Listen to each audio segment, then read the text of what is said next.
C'est un privilège pour moi ce matin de pouvoir partager mon cheminement spirituel.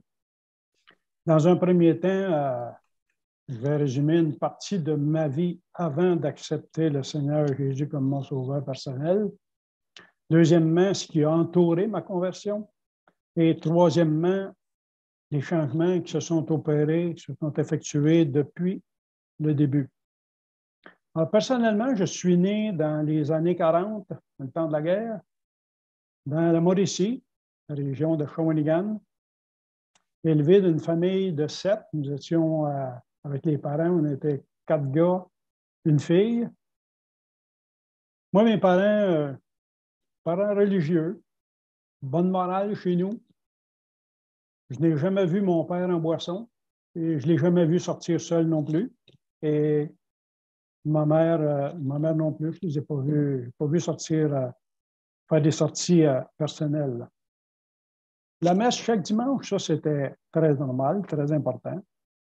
Et même d'une période dans ma jeunesse qu'on allait au vêpres le dimanche soir. Il y en a peut-être parmi vous qui ont vécu ça. Chez nous, c'était ça. Ça a duré quelques années. Dans la période du carême, les mercredis soirs, du mercredi décembre à Pâques, hein, vous connaissez la situation. On avait 40 étoiles collées sur le babillard. Et nous, à 6h moins quart, on se levait et on allait à la messe. On faisait un aller-retour d'1,5 km. On revenait déjeuner, on refaisait 1,5 km pour aller à l'école, on revenait. On faisait ça 3 fois par jour. Alors, religieusement, tous les matins, on était là. Des fois, on s'endormait, mais on y allait. Et chez nous, on travaillait à la ferme. J'ai été élevé sur une ferme jusqu'à l'âge de 14 ans. Et le soir, alors que nous étions au travail, à 7 heures, on laissait notre travail. On allait écouter le chapelet à la radio, à genoux. Pour plusieurs de vous, vous avez vécu ça aussi. À l'adolescence, très peu de changements, toujours fidèle à la messe. Je me souviens que mon père était assidu à la basilique au Cap-de-la-Madeleine, la Marie-Latrie.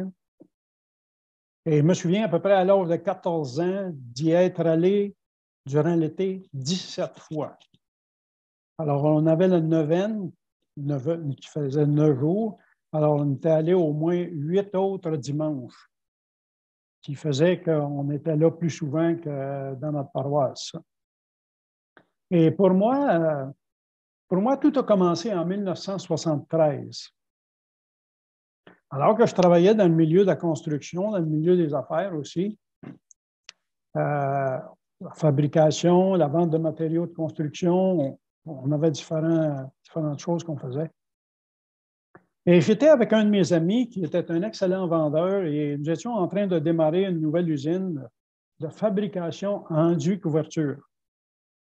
Et un soir, il est venu chez nous pour discuter prix. Évidemment, il fallait arriver avec un prix inférieur pour pouvoir entrer sur le marché. Puis là, on est en train de calculer cela. Et lorsqu'il est arrivé chez nous, il me dit, j'ai rencontré un homme qui m'a expliqué, Matthieu 23, les scribes et les pharisiens, qui ressemblent beaucoup à nos curés d'aujourd'hui. Il aime à se promener, avoir les premières places dans les festins, à se saluer en public. Et il me dit, cet homme m'a donné un Nouveau Testament. Moi, ça faisait 2 ans que ma femme Liliane me demandait un Nouveau Testament. Elle avait lu un livre dans lequel il y avait des versets bibliques et elle voulait aller vérifier dans une Bible ou un Nouveau Testament. Elle demandait un Nouveau Testament. Mais moi, dans toutes mes occupations, je ne pensais pas aller y chercher un Nouveau Testament et je ne savais pas où non plus. Mais le 24 décembre 1973, le soir du réveillon, on se préparait pour aller au réveillon et il nous manquait quelque chose. Alors ma femme a dit, devrais-tu aller à l'épicerie, aller chercher tel article? Alors je suis allé à l'épicerie, puis en revenant, en revenant, j'ai dit, tiens, je vais aller voir ce monsieur qui donne des Nouveaux Testaments. Et s'il m'en donne un, je vais l'envelopper puis le mettre en dessous de l'arbre de Noël. Je vais faire une surprise à Liliane. Elle va être contente d'avoir un beau cadeau. Alors, un peu hasardeux quand même. Hein? C'était sur l'heure du souper. Là. On arrivait sur l'heure du souper le 24 décembre. Alors, je cogne à la porte de cet homme. Cet homme, c'est un antiquaire. Il vendait aussi des meubles usagés. Alors, je cogne le magasin était fermé. Alors, je cogne à la maison puis je lui demande s'il y avait un banc de piano à vendre. On s'était acheté un piano il n'y a pas tellement longtemps. On n'avait pas de banc. Puis là, ben, il me fait acheteur d'un banc de piano. Alors, il dit oui, il dit ça, c'est l'autre côté. Alors, il vient m'ouvrir son magasin. On va là.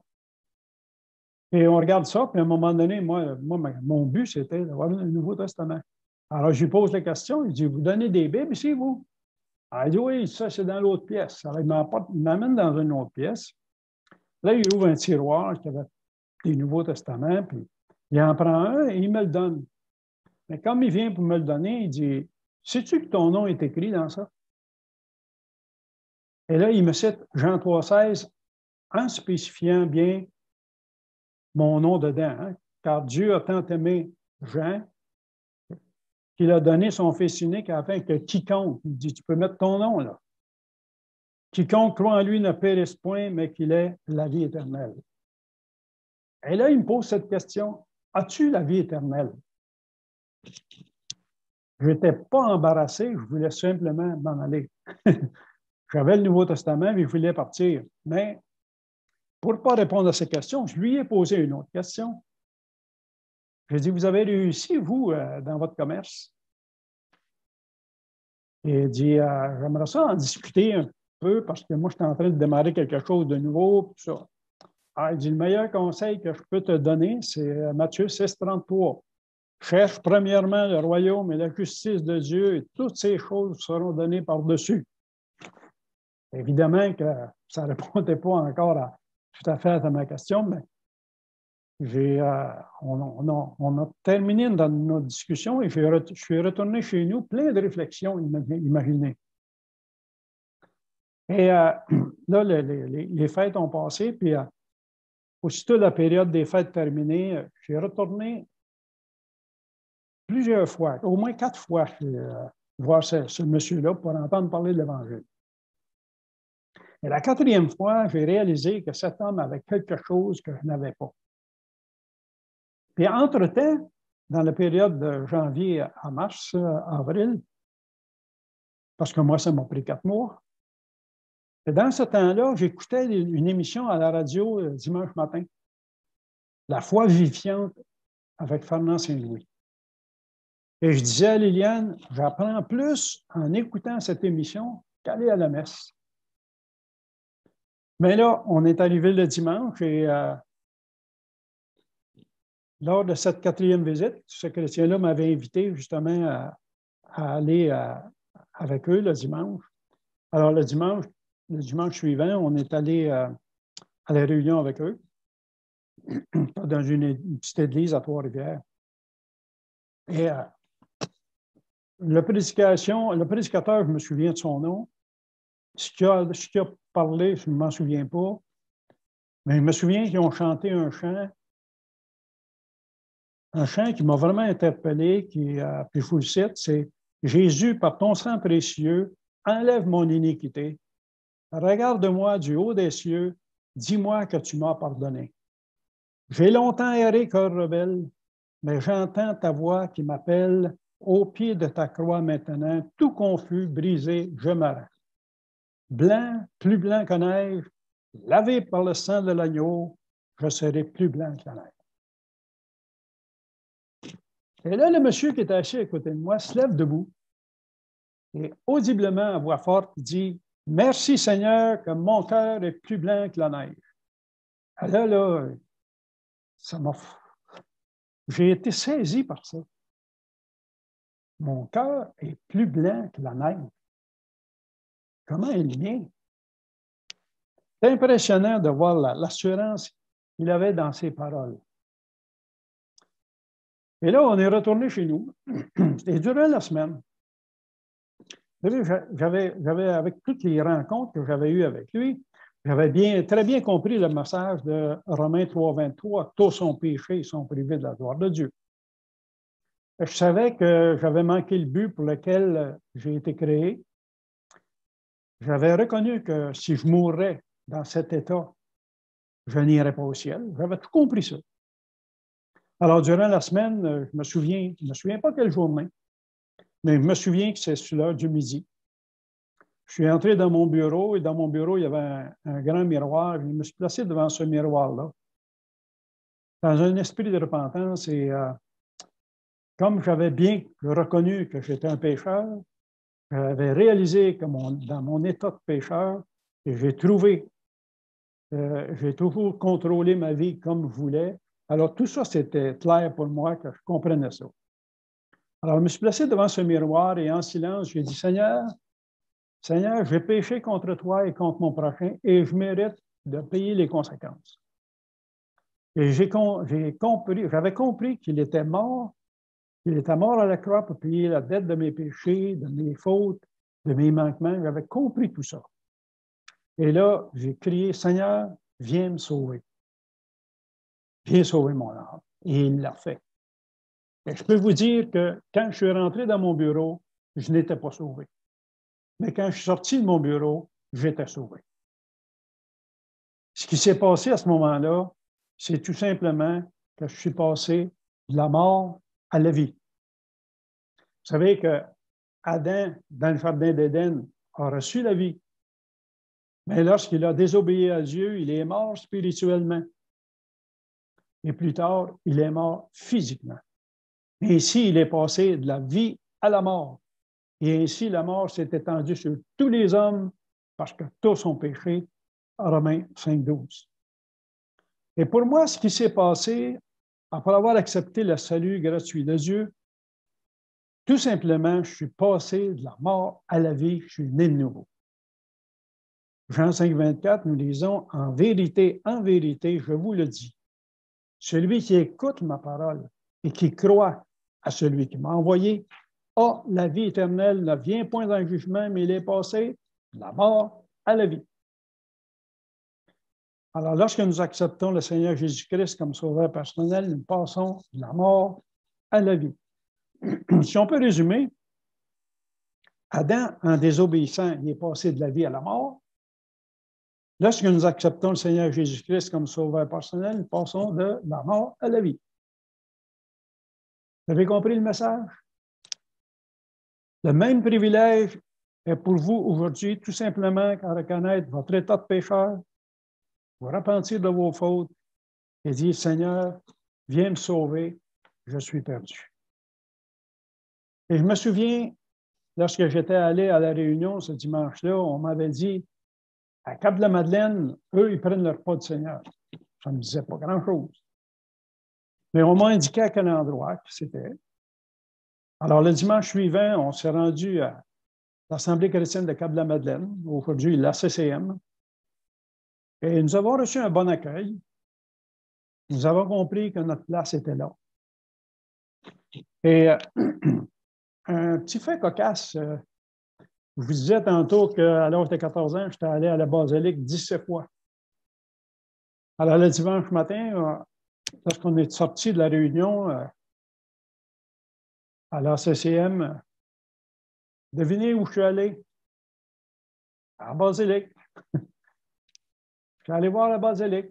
Et là, c'est tous des souvenirs qui me sont revenus. Je suis rentré à l'intérieur et je regardais ça. Puis, j'ai vu en avant qu'il y avait un lutrin puis avec un livre dessus. Alors, je me suis avancé et quand je suis arrivé en avant, j'avais une grosse Bible. J'ai ouvert la Bible à Jean 3,16 et j'ai lu. En effet, Dieu a tant aimé le monde. Puis là, je me suis dit, mais pourquoi qu'ils ne nous ont jamais dit ça? C'est pourtant bien écrit. Jamais ils nous ont cité ce passage-là. Et comme j'étais nouveau sauvé depuis une semaine à peu près, Eh bien, en sortant, je me suis acheté un rameau parce que c'était le dimanche des rameaux. Évidemment, on est rendu chez nous, ça n'a pas été longtemps qu'on a compris que ça n'avait aucune valeur. Les changements qui se sont opérés ou qui se sont effectués après, bien, nous nous sommes achetés chacune une Bible. On a arrêté l'orchestre parce qu'en plus du travail dans la semaine, pendant des années, on avait un orchestre puis on s'amusait les fins de semaine. Si ce n'était pas l'orchestre, c'était la danse. Alors, on a arrêté l'orchestre, on a arrêté la danse, on a commencé à lire et étudier la Bible. On a arrêté d'aller à la messe, on a commencé à fréquenter les réunions sur une base régulière. On a arrêté de blasphémer, puis on a commencé à prier. On a arrêté le travail au noir, puis on a commencé à agir honnêtement. Et ainsi de suite, comme ça. Il y a beaucoup de choses qui ont arrêté, puis on a recommencé. On a fait un 180 degrés. Et depuis, j'ai la certitude que mes péchés sont pardonnés. J'ai la certitude que je suis en route vers le ciel. Pourquoi j'ai cette certitude-là? Pas parce que je suis une meilleure religion, non. Parce que j'ai reconnu mon état de pécheur, j'ai accepté le plan de Dieu et je me suis mis d'accord avec lui. Et le privilège, mais pour vous tous ce matin, si vous n'avez pas encore encore pris cette décision-là, demandez pardon au Seigneur pour vos péchés passés. Demandez-lui de vous sauver. Il le fera. Procurez-vous la parole de Dieu et lisez-la. Vous savez que la parole de Dieu, si vous la lisez, elle vous éclairera. Si vous l'écoutez, elle vous guidera. Et si vous la croyez, elle vous sauvera. Lisez-la, croyez ce qui est écrit. Dans l'Évangile de Jean, on retrouve au moins 100 fois le verbe croire. Et c'est important de comprendre qu'est-ce qu'il veut dire par croire. Croire que tu as la vie éternelle. En conclusion, j'aimerais vous dire, remerciez le Seigneur. Oui, remerciez le Seigneur de vous avoir permis de vivre jusqu'à aujourd'hui. Demandez-lui de vous faire grâce et de vous sauver. Et ma prière est qu'il le fasse pour vous, qu'il vous guide dans votre cheminement spirituel. Et je prie que Dieu vous fasse grâce, vous attire à lui pour les bienfaits de sa gloire.